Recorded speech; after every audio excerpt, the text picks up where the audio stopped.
ladies and gentlemen, we are live. It is Tuesday, December 6th of the great year of 2022. My name is Sean Phillips, and as always, I am joined alongside my two co-hosts, Mr. Andy Van Bever and Travis Kirkendall, and together, the three of us make the Voice of Reason podcast. And I would love to announce before we kind of deep dive that it is official, according to Twitter, that Senator Raphael Warnock has defeated Herschel Walker in the Georgia Senate runoff election. So no CTE for the state of Georgia. Gentlemen, it's a stolen election. It's stolen. Let's call it now. Let's call it stolen. Fake news. Sons of... Well, you know, when they were asking him the other day, I got the greatest laugh the other day when they were like, well, what do you think about all, the different pronouns for people and everything like that? He said... And I swear to you, the first thing that came out of his mouth was, well, I don't even know what a pronoun is. I was like, oh, yes. Yes, yes, yes. He doesn't even know what a pronoun is. That's fantastic. Yeah, no. Red wave, baby. Red wave. No, it definitely is something. This is kind of been a day though. It's been a weird day. Like, I know this doesn't really affect us, but did you guys see the law that passed in Indonesia? No. Indonesia today passed a law. This is legit. You can look this up. Indonesia passed a law banning sex outside of married couples.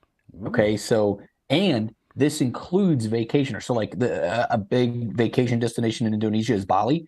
It's like a big tourist destination. Yeah. But now if you are, it is illegal. And I think I saw a thing where it serves a minimum jail sentence of a year. How are they going to So essentially from the language that I've read it, there are a couple stipulations that kind of like, make it kind of difficult because according to what I read, the only people that could actually rat you out and for them to do an actual investigation are family members. So like your parents, your children, or someone else. Like there was like a weird, although if you have kids, it's like, well, how does that math up? But then it also has made it illegal for non-married couples to live together. So if you had like a long-term living boyfriend, girlfriend, nope, you got to be married. No common law marriages there in that country. Yeah, so wow. just kind of one of those days that's got all kinds of crazy going on. But before we kind of deep dive into that, gentlemen, how are you doing? It's good to see that your butt's not attached to a porcelain throne. Hey, and good to see that you're doing all right. I am going to copyright and patent my weight loss plan. It's called Get the Latest Water for a week. Exactly. For 3, I've never had it for 2.5 days. And by an official weigh-in last night when I went to the urgent care center from the last time that I went there was 10 pounds. And I was just there, 3 weeks ago, 4 weeks ago. So I know I'm just like, and I was just like, So I am... We are currently working. Ladies and gentlemen, this weight loss program brought to you by Taco Bell. Yeah, what's your secret? Is there a pill I can buy? Is there a powder I gotta drink or snort? Just come over to my house and I'll breathe on you for about 5 minutes. You take the new Liver King supplements. That's another great thing that happens. Since we last spoke. You guys have talked about him so much, and I actually saw he popped up on, they have, if you go to your Snapchat, they have all the and I've never watched anything of his, and I just like. And he's like, this is what the Liver King is eating tonight for his supper, celebrating his 50th, the Liver Queen's 50th birthday tonight, and we're just doing this and this. And I was just like, you're a freak. Hello, primals. Hello, yeah, that was the other thing. He's like, hello, what? It's so stupid. That would be a fun episode, though. We got to do the steroid one. We've been talking about that. God, it's so great because I can't wrap my head around this. $10,000 a month on his cycle. That is actually no. It was like a 10 or 11 grand in receipts that they were uncovered, right? Yeah, it was some outrageous. So he's a total. He wasn't just obviously he's a total hoax. Yes, but I mean, So 10 grand in steroids a month. God, His testicles something must be the bonkers size. like that was what I saw. His testicles must be the size of freaking, I don't know, avocados or something, or the opposite. I guess it would be really small. I couldn't imagine, like, just imagine doing all those steroids and then still thinking you just got to eat raw ground beef just to like prove a point. Like, think of all the people that just like ate steaks like for the past years. Like, why don't I look, or just eat liver? Like, why don't I look like this guy? And it's like, calm down, bitch tits. That's hilarious. There's a video of him actually on the Logan Paul podcast where he's like, they're talking to him and he brings a bunch of supplements and he's telling them like how he sweetens his food with like maple syrup and salt and stuff like that. And all these guys are like just choking on this like bone marrow as they're trying to eat it. And he's like, oh yeah. He's like, yeah, it's a little bit dry when you don't have it sweetened, but the best way, Primal, is to get it, there's nothing like when you cut a liver out of an animal and you can feel it, you can feel the warmth of it and you bite into it. It's like a pear. It's succulent. It's delicious. I'm just like, because there's like this dude has videos of like his 10-year-old kids just on their hands and knees like dogs eating raw beef. Yes, they eat the way he does. Yeah. The guy's a brand. Like, that's all it is. He's just a brand. And he's probably making more a week than we will in a lifetime. Oh yeah, I can't knock the hustle. I mean, this guy's got a lot of money. Like, if I could make that kind of money and do steroids, I'd do it too. Yeah. Any day of the week. I'll never understand why people rip on like some of these big Hollywood wigs when they're like, oh, The Rock does steroids. It's like, yeah, why wouldn't he? Especially like when he can afford the best of the best. Exactly. Like, he's not like no one ever watched a Rock movie to be like, you know what, I bet his acting in this one's gonna be like fantastic. On point. Oscar. No. But if his pecs could win an Oscar, then he'd be sweeping the academies year after year. Although he'd have to go up against Terry Crews. Oh yeah. Cheeseburger ready. But no, I'm glad. Yeah, Travis, how was your weekend? What did you have going on? How's things in Chicagoland? Things are good. Can't complain. We didn't do too much. Like I said last episode, her grandma's in town visiting, so kind of spending time with her, and yeah, we just kind of laid low this weekend. Nothing crazy. I was actually off work today. My foreman was sick, kind of same thing Andy was dealing with. So do not want it. Hopefully back at work tomorrow. But yeah, everything's good. Actually, it would be kind of dangerous on your job if someone was leaking like that from about 300 feet up in the sky. Like, yeah. I've never seen anybody shit on a tower yet, but plenty of people call down yellow rain, and you gotta go. That's what you say. That's how you do it. Finding 9mm hollow points in the top of a high school roof. There you go. Yeah, that happens. Yeah. That happens. Only in Chirac is that reality. So what we can officially, tonight's title was called Extremism versus Free Speech in the Dilemma in the United States. Gentlemen, I think that I saw this probably about 4 or 5 times on different news programs, and believe me, I had some downtime when I was able to surf around a lot today, and I guess I'm just so desensitized to the whole thing that it's become the new normal to me. But man alive, we have really went off the deep end with some of the language that is being used by these alt groups that is just plain crazy. Yeah, people are definitely beginning to push the envelope on some of it. And we've touched on this before, and I'm really hoping we get into it this episode. There is that fine line. And some would argue that there's not even a line at all, and anything and everything goes. And on one end, that's where my dilemma is I don't think you can.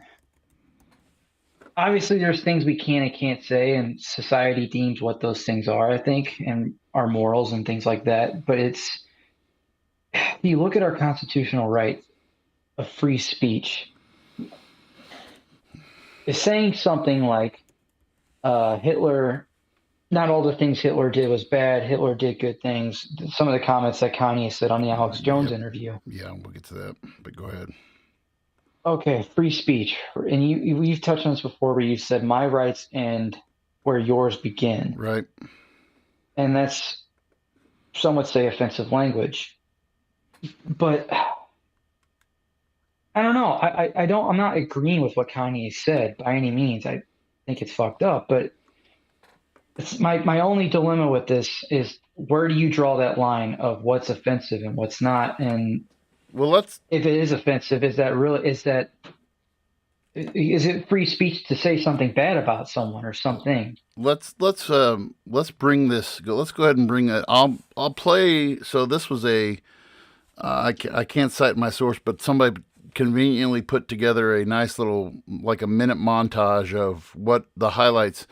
And you guys need to look at, if you guys are following on your phones or anything, you guys need to see this, because what Kanye, if you guys haven't seen what Kanye wore to this interview with Alex Jones, he looks like a condom, a black condom with a leather coat on. He looks wild. Yeah. So let's just look at this. Let's just look at this just for a quick second here. Here we go. Was a really bad guy, and I repudiate what Hitler did. I understand that the British intelligence set him up and used him. I like Hitler. I don't like Hitler. And I know you're trying to be shocking with that. I'm not trying to be shocking. I like Hitler. I see good things about Hitler also. You can't say out loud that this person ever did anything good, and I'm done with that. I'm done with the classifications. Every human being has something of value that they brought to the table, especially Hitler. Yeah, I don't like the word evil next to Nazis. I think we need to look at. Oh my goodness! Just because you don't like one group doesn't mean the other. But look, I love Jewish people, but I also love Nazis. Well, I want to say there's a lot of good Nazis that were just fighting for their country, and for them all, like George Soros, for them all to get put in a box. They're all in a box. Every Nazi's bad. Well, could some of the Nazis have just been fighting for their country? Oh, they're all. Oh, we can't put them all in a box. All right. Do you have any comments on Hitler? I have to agree with you. Schwarzenegger said he loved Hitler. They gave him an award. I'm just saying, I don't like Nazis, and I don't like what some of the mafias are doing either. I like Hitler. I like Hitler. That's great. I like Hitler, but I also like Jews too. And you can't put all the Nazis all in a box. And at some point, and this has been let me just address this issue first. The non-Holocaust movement is nothing new. It's been going on for. I can remember my high school teachers telling me. I mean, when I loved my high school history teacher, and he would tell us. This was before social. I mean, back in the '90s, and he's like, there are deniers of the Holocaust, and you have photos, you have, Dwight Eisenhower, the news interview with Dwight Eisenhower, and Dwight Eisenhower's memoirs of when he actually came upon, I don't know if it was Auschwitz or which one that he came upon.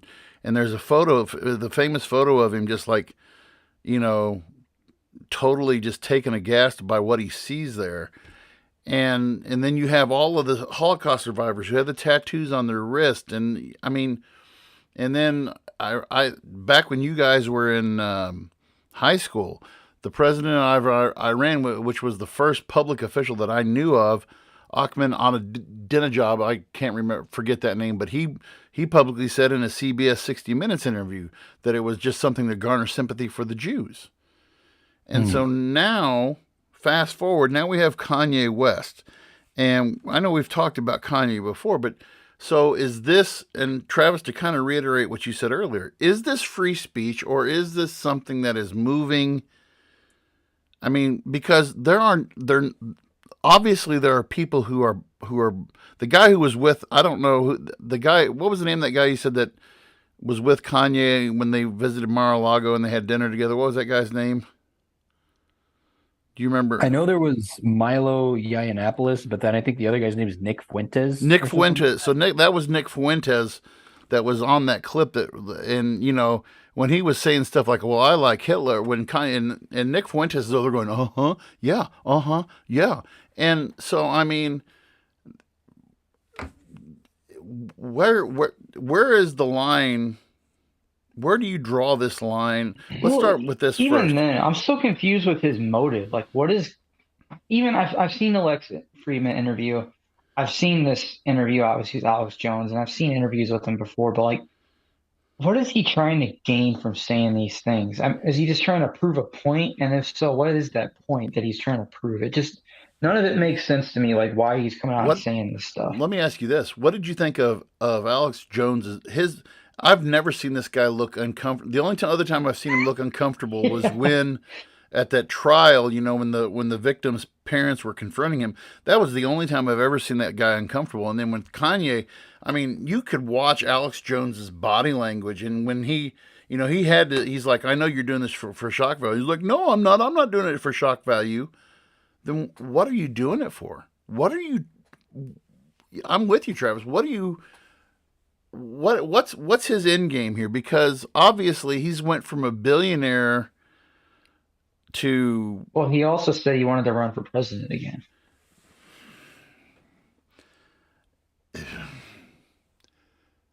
That being said, what's frightening about that is there are people who would vote for him. Yeah, but I don't think he'd get a majority vote. He wouldn't get. But he would be enough that he would. I think he would spoil a election for somebody. I mean, I don't. Yeah. I mean, I don't know, Sean. What are your thoughts about this? It's kind of wild, man. Like, Kanye the artist, as a hip hop artist, is one of like my favorite musicians of all time. Incredibly musically talented, and we've kind of just seen like, I don't know, none of this stuff is necessarily new. What he's saying is new. These kind of like weird public outbursts, and they like almost like progressively kind of like get worse. Like, I mean, this is the same Kanye West that in what year that was, interrupted, Taylor Swift on stage and went on and said, Beyonce had the best music video of all time, greatest music video of all time. And, these kind of outbursts aren't uncommon for him. But now we're evolving to a point where it's like, words carry a lot of weight. And, when you get to that point where you have a platform, a public platform like you do, and, you go on this tangent to, of all people, some people might say like, oh, I see what, I understand what he's saying. I understand. Like, I don't hate anybody, and I'm showing love to everybody. It's yeah, that's great and all, but like there's certain people that we, shouldn't. But I have my own theories as to why this is maybe happening, and maybe I'm like way wrong, but I think a lot of this originally started. Okay. I don't remember what the first domino to fall was, like the first thing that he said was. But if I had to guess, and again, this is just a guess. It was that one podcast, wasn't it? I think it was on the oh shoot. Yeah, I know the name of it too because I've watched it a handful of times. But I want to say, and maybe I'm wrong, but I feel like the initial like sentence, like whatever the phrase, whatever it was that he said that kind of like had people stirring, was I just think that maybe like some of the ties and business partners that he had in relationship with, his ex-wife and Kim Kardashian might have been trigger, people that were Jewish. And I think that like him not thinking kind of like said something out of left field like that. And then now, because that's the narrative that shifted, like he's just taking on the full heel and just going and rolling with it, like he's got Milo Yiannopoulos in his corner, like going to these things. And if you guys remember, Milo used to have a pretty big platform until he went on the Joe Rogan podcast and talked about how he didn't think pedophilia was like such a big deal because it had kind of shaped who he was. I've forgotten about that. What he had said was, he was on the podcast and he was talking about a like a priest or something that had he had sexual relationships when he was a teenager, and then he had said like something like, "I was not the prey, I was the predator," and I it remember was like, you shared that with us on the group. yeah, Jeez. yeah, Well, and so like that's and that guy got to platform like that, and so those are the kind of people that he's taking with him, and but isn't this? I mean, this is career suicide, right? I mean, he's never. I mean, who's going to think about this? Who's going to buy? Well, Travis and I talked about this before. I mean, the last Kanye album was garbage anyway, and I mean, he's slowly declined as a. I mean, he doesn't have a sponsorship with anybody right now, and I mean, there he. Why are you? Is he anymore? I think he's doing it just to try to stay relevant. I mean, once this dies down and once he's had his run in the limelight with this, he'll know when everybody's like, okay, we've had him on our show, we've gotten the ratings that we've wanted. I mean, heck, we might as well try to get him on our show just so we can boost our post too. I mean, geez, I mean, there's just. Well, there's that, but there's also the question too of, okay, what's his mental state in this now? Well, I mean, you're talking about a guy like you said. He's just playing this character. Do you honestly think that it's an act though? I mean, it wouldn't surprise me. I think there's layers to it. Like, I could potentially see, like, again, we don't know what kind of level petty this dude is, right? We don't know. Sure.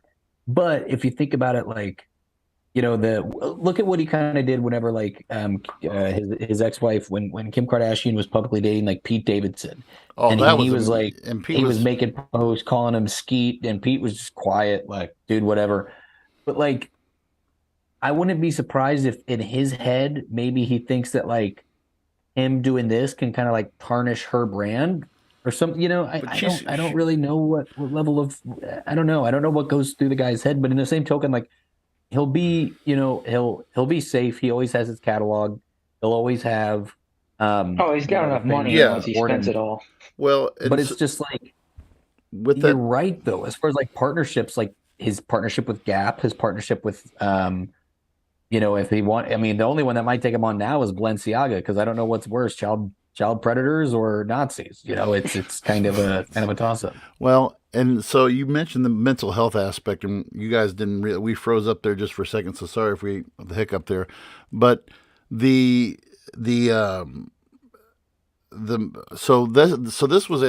was also something else that, and my wife who's in the mental health field as well, and she and I have had many discussions. She's like, there's a point though where he's went off the rail. I mean, he's okay, but think about how long this has been going on for. I mean, you mentioned the Taylor Swift thing, and that's been what, Sean? That's got to be at least a long time ago. Yeah.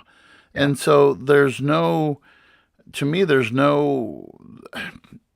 if everybody's like, well, he needs to be put on meds and he needs this and there's no meds for that though. I mean, there is seriously, I would really like to know what his childhood was. I mean, was there abuse? Was there trauma? What was, because there's something seriously going on there. And like you guys also pointed out too, I mean, the trip, because he was all about, his relationship with Kardashian, and he was all about that lifestyle. And then when it's, but I'm the point of our discussion though isn't all about that though.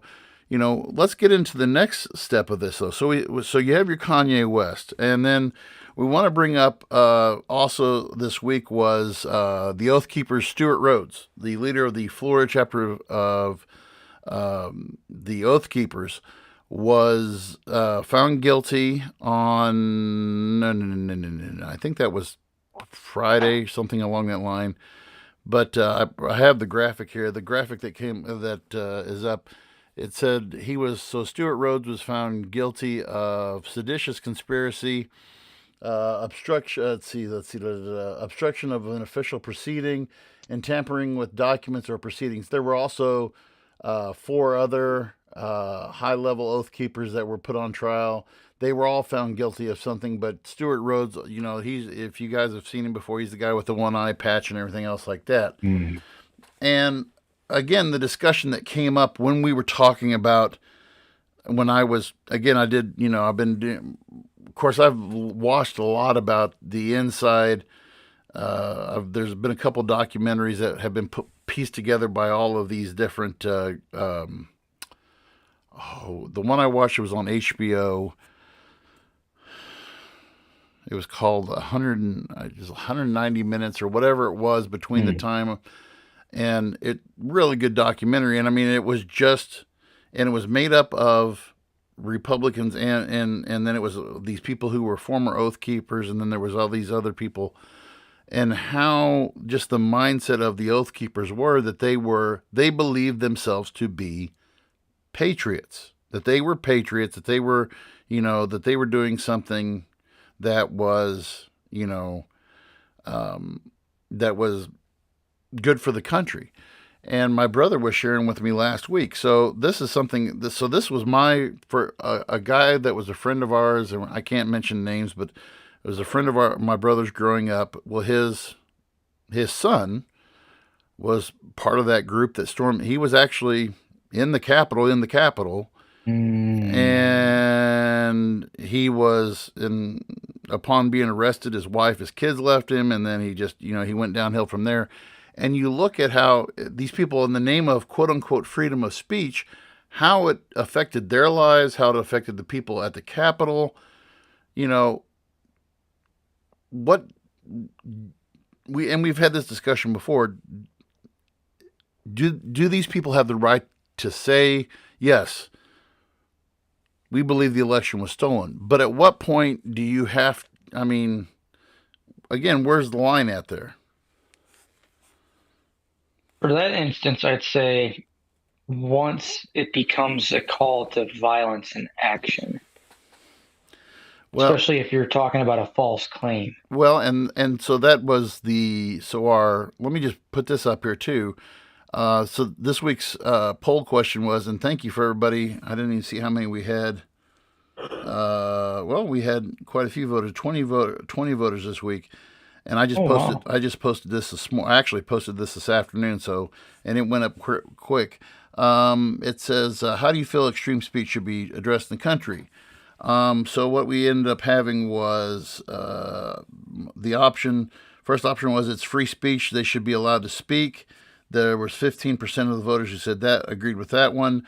They shouldn't be allowed to voice their opinions based on misinformation. Nobody voted for that one. Our friend Jason Jarrett, who we've had on the show before, posted this one. He said, and this is what got 50% of the vote. Freedom of speech does not mean freedom from the consequences of that speech. So I thought that was well put. When you have again, we've discussed this before, but here's where things are starting to go crazy. And again, we've talked about this with social media, and we've talked about this, but to believe that, and that the election was stolen, and I didn't really see the thing that happened with Elon Musk this week. Was supposed to release more stuff that proved that the election was stolen or whatever. I don't know if anything ever came of. Did anything ever come of that? Was that just pretty much fake news? I know he had shown that they tried to censor the Hunter Biden laptop story. I knew that. Yeah, but I didn't see any connection or anything. Sean, did you see anything specific regarding election stuff? I thought I read something, but I didn't read it. And I haven't dug too deep into it. I did. I did tons of searches for it, and everything was Hunter Biden, Hunter Biden, Hunter Biden. That's what I thought it was. Yeah. And I saw a number of people like, Elon Musk is a true patriot for revealing this idea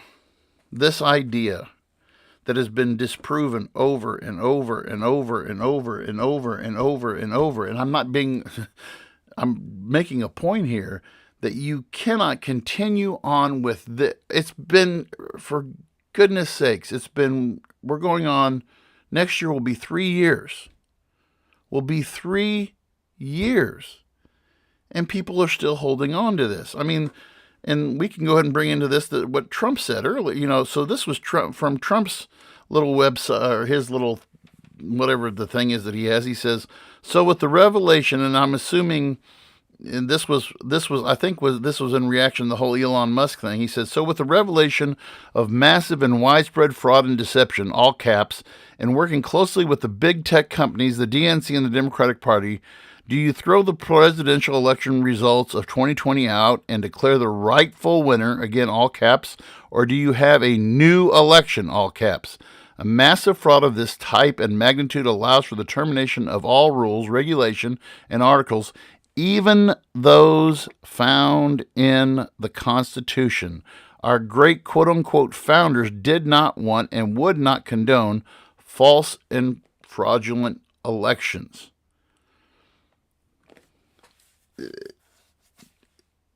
Thoughts? Reaction? I need a minute. Sean, go ahead.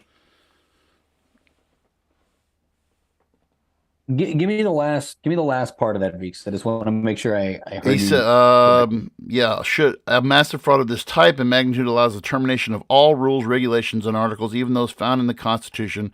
Our great founders did not want and would not condone false and fraudulent elections. And I got something if you need a minute, Sean. No. So go ahead, and then I'll tap my piece. I've got it. You go ahead though. Okay, this whole idea that he's talking about, of pretty much overturning the Constitution or whatever his wording was there. It's something I've seen echoed so many times through like super far right conservative ideology of like, the Thomas Jefferson quote of like it's the job of it's the people's duty to overthrow the government. I'm going to put that quote. Please intervene anytime. It was in the Declaration of Independence. That is basically the responsibility that people when it becomes the duty of the people when the government basically outlives their usefulness. It's the duty of the people to overthrow it. I get that quote, and I'm all about it. If the government became this thing, this, we'll say, giant communist regime or like a giant authoritarian regime, it became what it wasn't originally intended. We're no longer a democracy. You know what? I'm all about it. I support that quote 100% of the way. I support Declaration of Independence 100%. Is this case, this election fraud, is that a call to overthrow our government the way that our founding fathers had said so? I would say 100% no. Absolutely not. I still believe in democracy. I still believe in our system. I still think it works. It's not perfect. It's obviously changed a lot over the years, but I think it's very dangerous language to use given this circumstance. I think there would be other circumstances where it would make sense. This is not one of them. No, and when you look at these midterm elections, to me, that sent up a huge. And I mean, even what Sean said tonight about, I'm kind of curious as to how close even Warnock and Walker, how even close that race is right now. But I mean, this last election showed us that people are tired of that kind of talk. People are tired of that kind of talk because it's not working. And we're just like a lot of other things. I think social media, so I was watching this group discussion on MSNBC today, and what they were saying was, before the days of social media, these were things that you would say in your basement, and these were things that you would say in private to your small group of friends. But now with social media, you find community, and now you have this and I think it is a false illusion of it, or it is it's an illusion of we're great in numbers. Well, in the grand scheme of things, out of the 300 plus million people that we have here in the United States, you may make up about 2 or 3% of those people. And what you're saying has been trodden down so many times in the past, because whenever there's been a attempt to try to do things your way and make your story come out as the only story that's right and everything. It's never played out right. I mean, you can go back as far as John Adams. John Adams wrote he had Congress create the Alien and Sedition Acts, which basically said any political opponents that were of foreign birth that were in the United States, and they spoke out against John Adams had the right to basically have them deported. And that never saw the light of day in a courtroom, but I mean, that was highly unconstitutional. Now you're going to, if a Donald Trump gets back into office, that would be something that would be highly dangerous, because now you're calling into question, okay, I'm going to pick and choose what part of the Constitution I don't want, and I'm going to take that out, screw that, throw that away. So I'm going to get it to where, I mean, I get what I want. Let's go ahead and toss out the 22nd Amendment, where I'm only limited to 2 terms. Oh, let's go ahead and toss out, the 25th Amendment and anything that has to do with the presidency, and I don't have to answer to any. I mean, it's going to be Vladimir Putin 2.0, because, I mean, that man's been in office for 20 years, and it's only because he has changed the Russian Constitution that was written back in 1990, and you would have the same problem over and over again. And some of these commentators today said, "Oh, well, he couldn't change the what's stopping him? What would stop him?" I'm sorry, I rambled there. No, but that is the scare a lot of people have if he were to make it back into office, especially you say after statements like that. I mean, it really does raise concern. So again, it really does. Does Donald Trump have the right to say that? Do the Oath Keepers have the right to say, we believe? I mean, still people today who are still, obviously they do have the answer is they have the right to say that, but where are we? I mean, do you cross a constitutional boundary when you say you can't say that anymore? I mean, obviously I'm answering my own question, but I mean, well, the issue with that statement specifically, talking about changing the Constitution, that kind of falls into that language of that quote, in my opinion. I don't think he's directly saying that, but I think the point's coming across that way, that we should change this whole system, that we should, basically overthrow the current politicians and let's change it and make it what better suits me. Is, for Trump, even if they changed it, I still don't think it would benefit him at this point. Maybe a handful of years ago, but now, no. I mean, the guy's been, here's the thing, like, yeah, he, still has mainstream appeal, but his platform, he's been deplatformed for a while. And I feel like, and mind you, is he still going to be one of the top 3 candidates in 24? Absolutely. Do I think he wins? No. Do I think? I honestly, the biggest thing comes down to whether or not he gets the Republican nomination. And as of right now, my answer is no. I don't think he does. Mm-mm. The head of the Republican National Committee was on ABC, ABC Face, it's whatever their Sunday programming is. George Stephanopoulos was talking directly to him, and he read the very quote that I read, and so basically George Stephanopoulos came right out and asked this guy, would you support a candidate who was against certain parts of the Constitution? And this guy, you want to talk about a guy who was squirming in his seat. And you could actually start seeing, and I kind of noticed this. I mean, he started having like these little sweat beads coming up around his lip, and you could see it on his forehead. I mean, this guy was honestly, I've never seen anybody really crawl like that on live television before, but he was nervous. He was, he was like, well, we have to have a Republican Party that can answer the needs of the people. And I mean, just totally dancing around it. And George Stephanopoulos asked him a total of 3 times, Yes, but you're still not answering my question. Would you stand behind a guy who says this? And at any point, though, if Donald Trump wants to say that, he say, okay, then we need to change the Constitution. That's the deal breaker, though, isn't it? I mean, everything's off the table. Well, free speech is off the table. I want to ask you guys then. Go ahead. I have a question for you guys. So that statement, because we've said before, if free speech ends, like one of the things free speech doesn't apply for is, say, if you're inciting violence. That's one of the things where the First Amendment cuts off, right? Yeah. So this statement, do you guys think it is a indirect call for violence?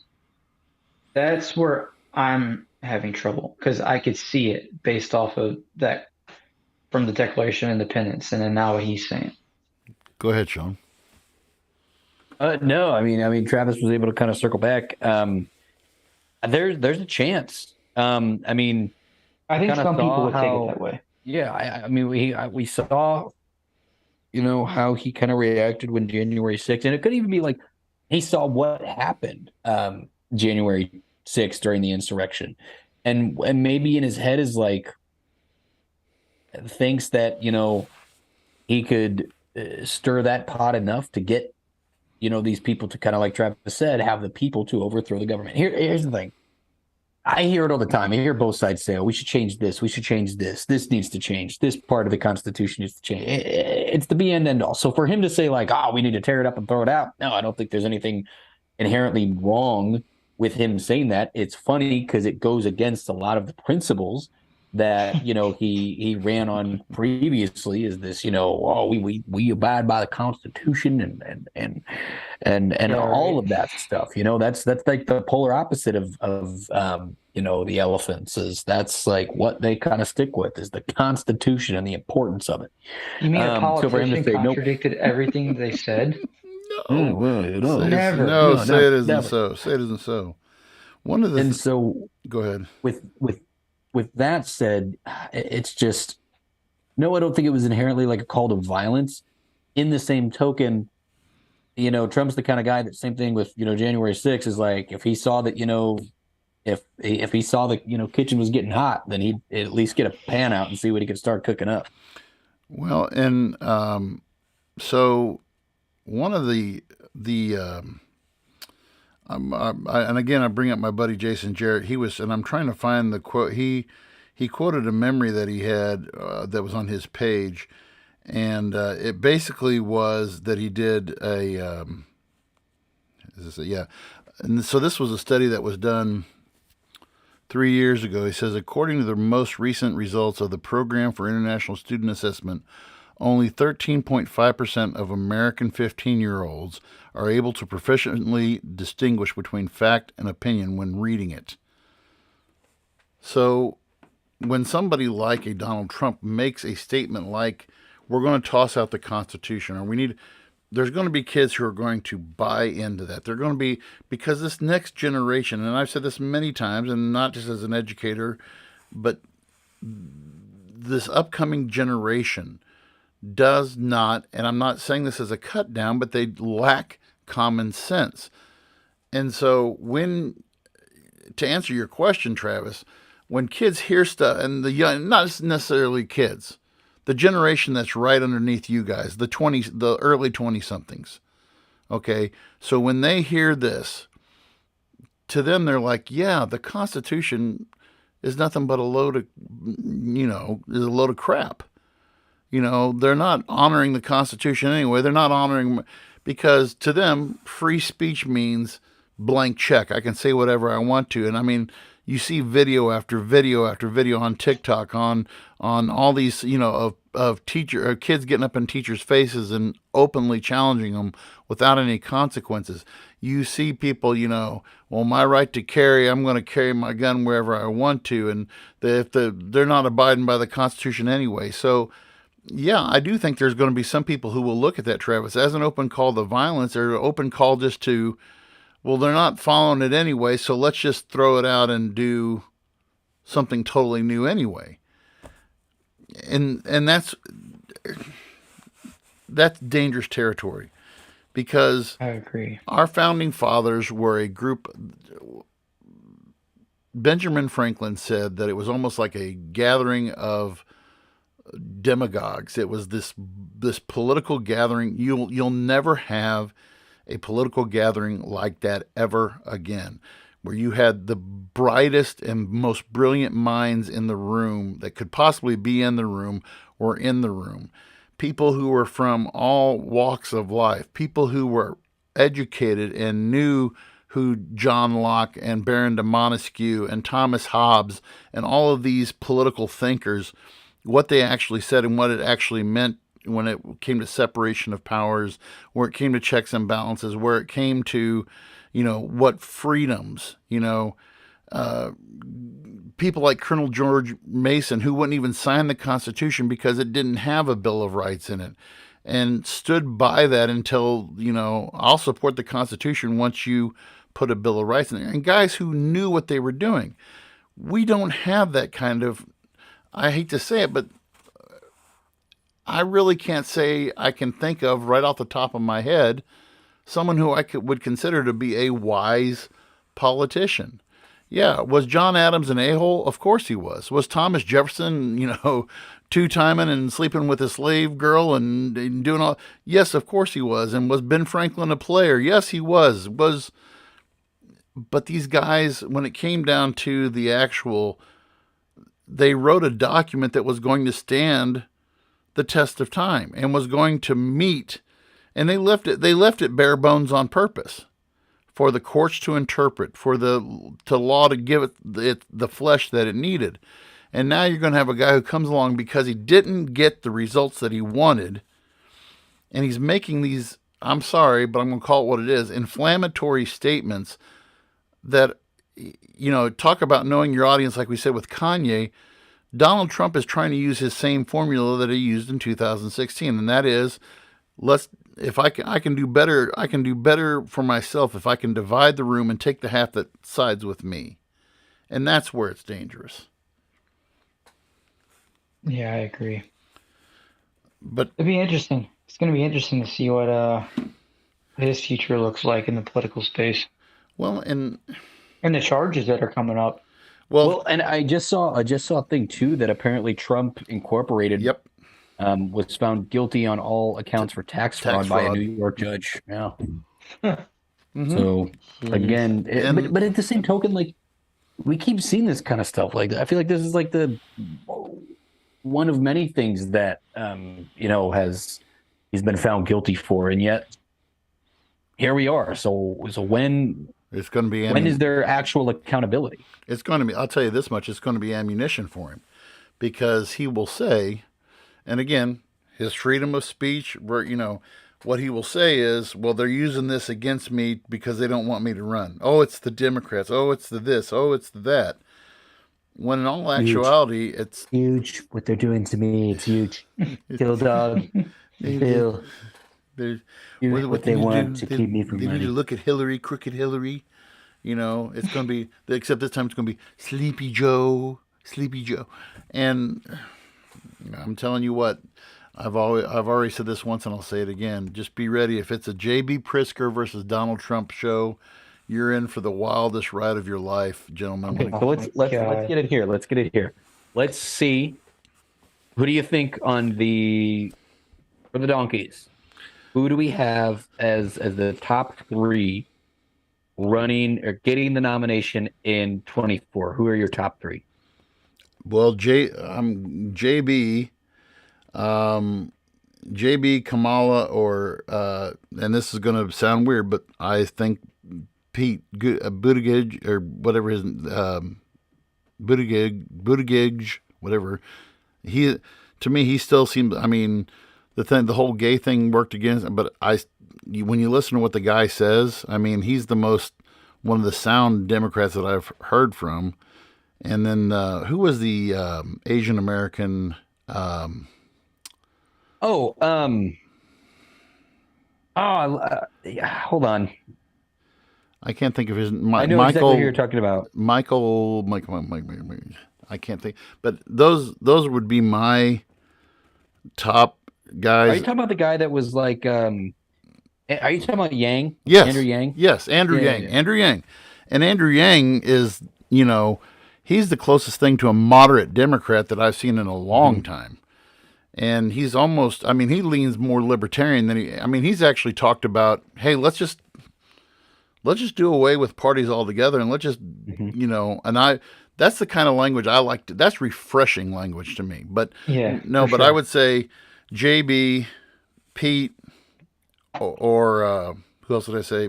JB, Pete, or Kamala has been she's been missing so much that should be on the side of a milk carton, because you haven't seen hide nor hair of her in forever. Yeah. Travis, how about you? Who do you think's gonna rep the blue? See, I don't see Kamala. I just really, I think she's just too weak of a candidate. Like you said, she's been MIA her entire vice presidency. She does god awful in debates. She can't answer a question to save her life. I couldn't see her getting the majority. I just couldn't. I hope not. That being said, I see Pritzker definitely being up there. And man, I wouldn't be surprised if Newsom. Gavin Newsom, pick. yeah. Yeah, another big player in the Democratic Party. He's up and coming.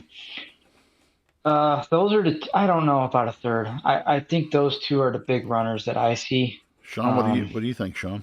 The ones that I kind of could potentially see, if I had to throw any in there, Newsom is one that actually I could see running. I could see Kamala. A lot just depends on Biden, because obviously, like, if Biden is not being pirouetted all over the place, potentially. Dude, there's no way he runs again. There's no way. The one that you guys both left off that I actually thought we could see running is Beto O'Rourke. Yeah. I could see Beto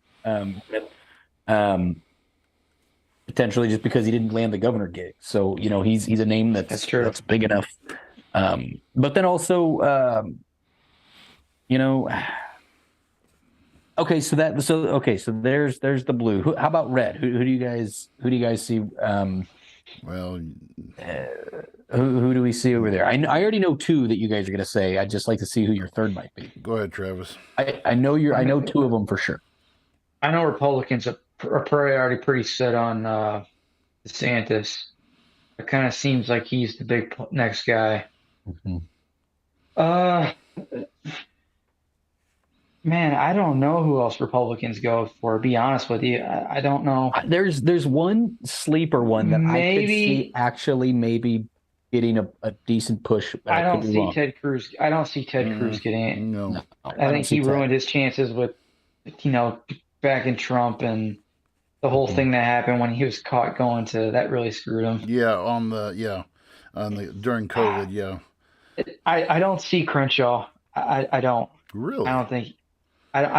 Not yet. I've kind of changed. It's too early. Not yet, and I'm a little iffy on Crenshaw, quite honestly. I'm not as supportive of him as I was, say, a year ago. I've seen some kind of shady stuff.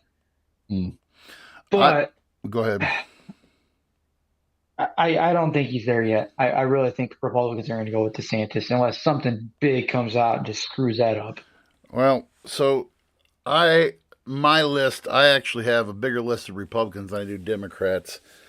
Obviously, Ron DeSantis, Donald Trump, and here's one that Mike Pence has been strangely. That's another name. Strangely silent.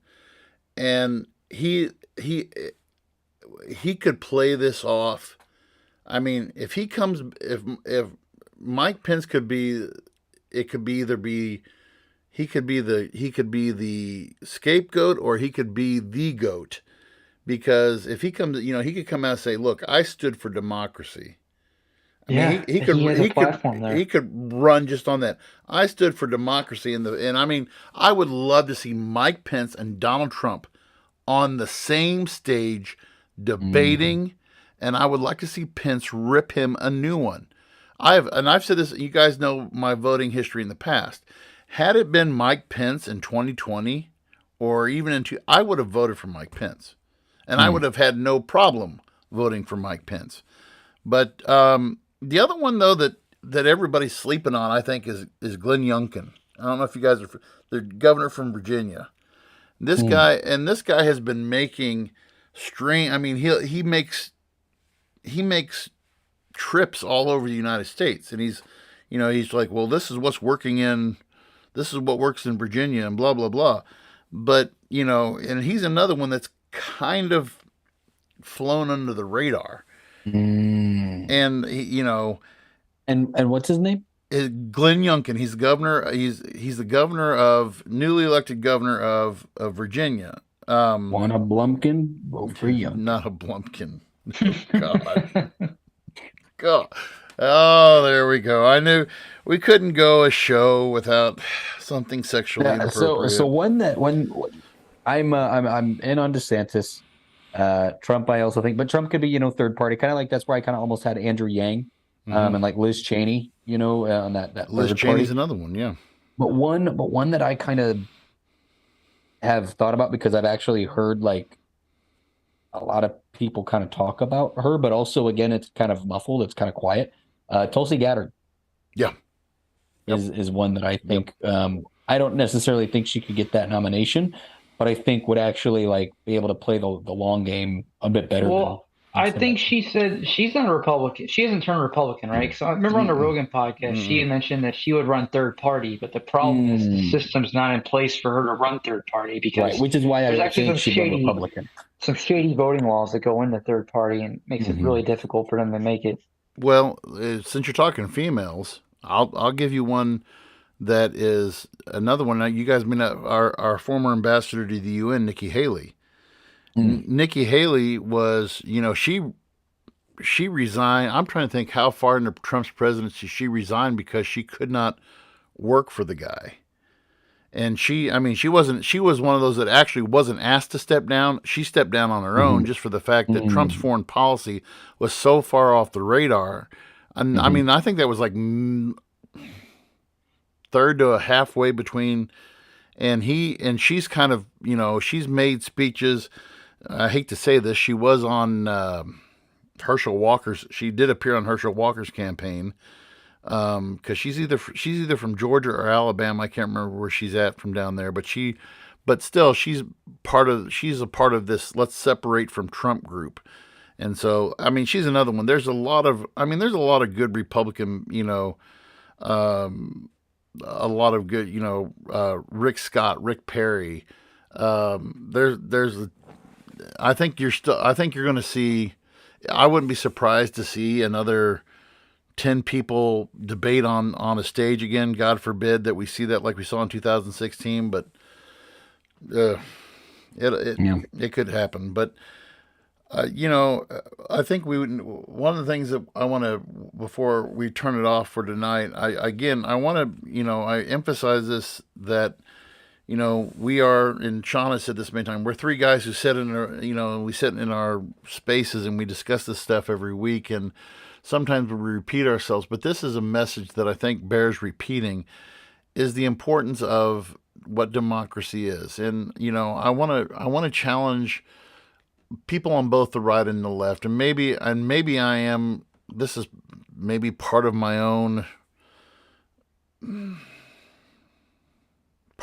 axe to grind, my PTSD from the Republican Party when I was growing up.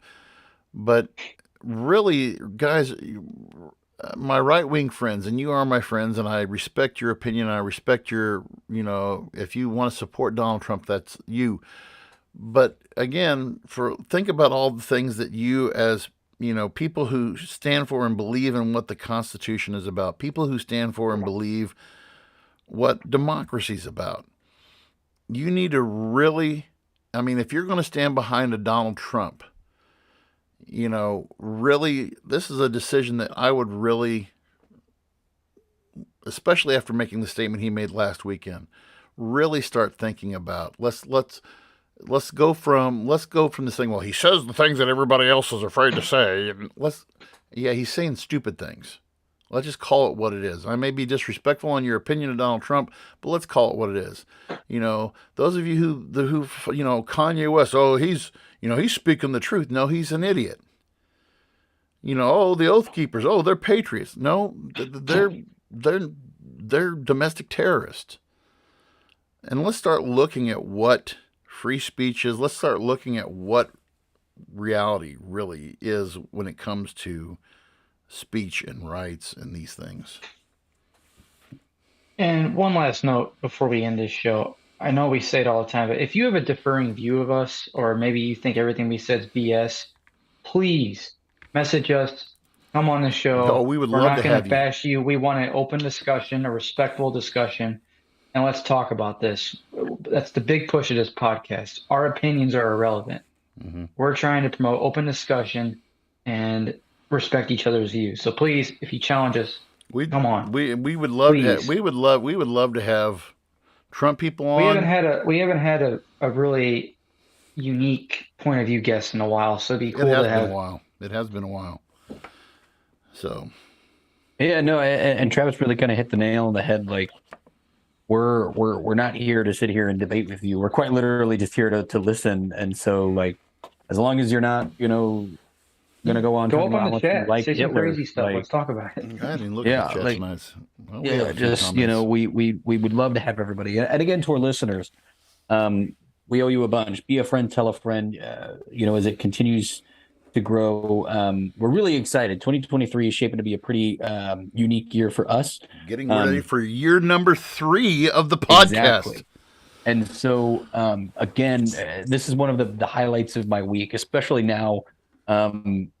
There's so much crazy going on in my life, and I know that it only just gets hectic for the guys back in the Midwest as well. So for us to be able to continue to do this is a blessing for me. It kind of helps keep my head level and just up to date, and kind of what's going on in life as everything else kind of runs around. So expect the next couple of weeks to be pretty big for us as we kind of roll into the new year. Mm-hmm. And with the holiday season again, please, we just ask that you be patient while we're celebrating and taking time with our friends and our loved ones. But again, we'll find some good Christmas stuff to maybe talk about, some Hanukkah or Kwanzaa or all kinds of shit. Who knows? We'll come up with something.